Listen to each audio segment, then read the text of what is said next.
About 5 weeks ago, I did a video where I was showing you that this pool door, and I forgot what it's called now.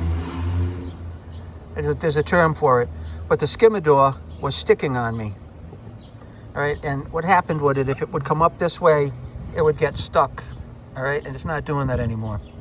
What I did was I took a piece of sandpaper and I folded it so that the rough side was out, and somehow I was able to wedge it, that piece of sandpaper, over here on the right hand side where it was sticking, and jammed it in there.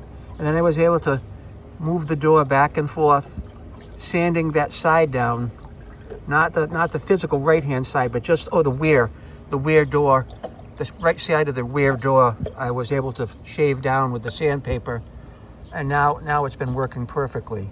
So if you run into a jam where one of these doors might be sticking on you, feel free to see if you can get a piece of sandpaper wedged up on the side that's sticking. Move the door back and forth. Instead of the sandpaper back and forth, move the door back and forth. It's the same thing, and hopefully that'll fix your problem too. Thanks for watching.